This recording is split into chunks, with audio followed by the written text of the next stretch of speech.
Morning, it's October 8th, and this is To My Liberal Friends. Well, yesterday I talked about the immigration issue and how Democrats are trying to pretend that they've always supported a strong border.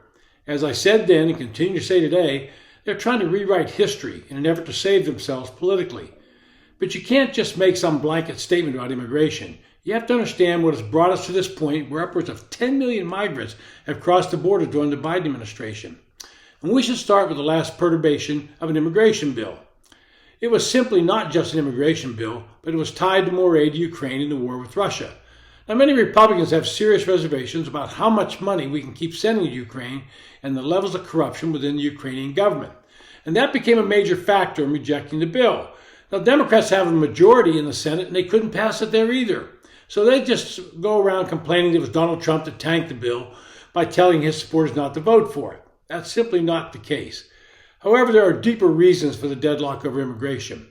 The last comprehensive immigration reform was enacted almost 4 decades ago during Ronald Reagan's presidency. This bill represented a grand bargain between elected officials who sought to extend legal protection to millions of migrants who had entered the U.S. illegally and officials who were most concerned about stemming the flow of such migrants. The bill accomplished the former but had no discernible impact on the latter, leading many conservatives to just simply denounce it as an amnesty bill. The history colored the next 2 decades of efforts to pass immigration reform legislation. In President George W. Bush's second term, 2 such efforts failed after encountering a crossfire objections from both the left and the right. The best chance to enact comprehensive reform came in 2013 during President Barack Obama's second term, when a bipartisan group of senators, known as the Gang of Eight, agreed on a bill that would toughen security at the southern border and make it harder for employers to hire migrants who had entered the U.S. illegally, while providing legal status and a path to citizenship for millions of such migrants who had resided in the U.S. for many years. The proposal passed the Senate 68-32 and had strong bipartisan support, but because it did not enjoy the support of majority House Republicans, then Speaker John Boehner refused to bring it to the floor for vote, and the measure died.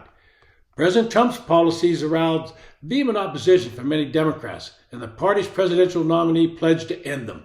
When Joe Biden took office, he was good as his word. Unfortunately, the policies which he replaced Trump's measures with failed to manage the southern border effectively.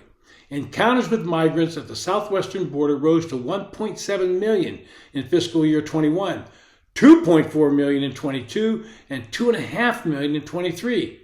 In addition, there's an unknown number that entered the U.S. undetected without encountering border agents, and that's just in fiscal 23, up to almost 700,000.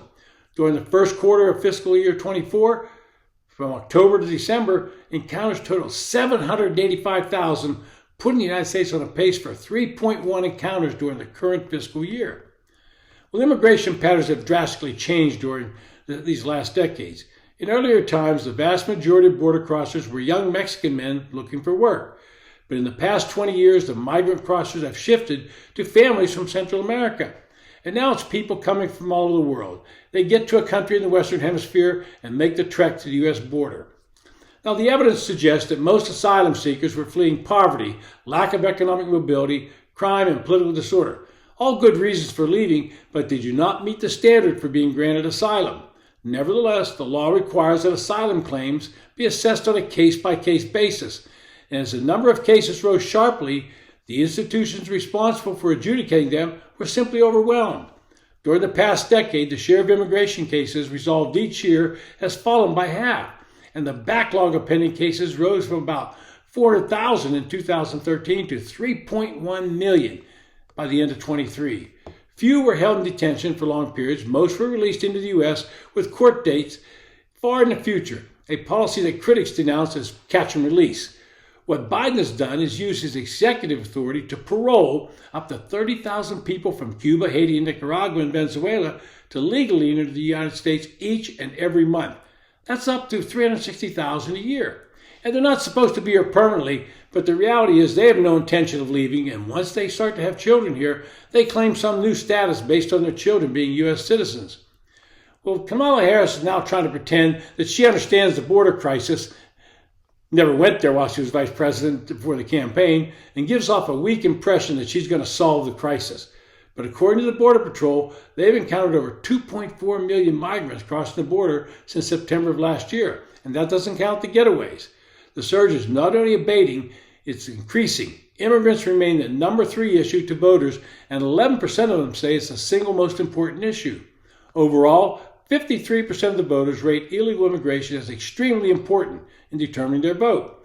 And just as important, 63% of Americans believe that we do not have control of the border, despite what Biden, Harris, and Mayorkas have been saying for the past 3 years. Well, Trump leads Harris by double digits when the question is asked about who do you trust to secure the border. Even among Democrats, they believe Trump will secure the border more than they believe Harris will. And as I've said, the immigrants crossing the border today are from all over the world. And interviews with many indicate they felt the Biden-Harris administration would let them in and remove the Trump restrictions. And so do the American people think that, and that spells bad news for Harris and good news for Trump. It's been To My Liberal Friends. Thanks for listening. If you enjoy the podcast, hit the subscribe button on YouTube.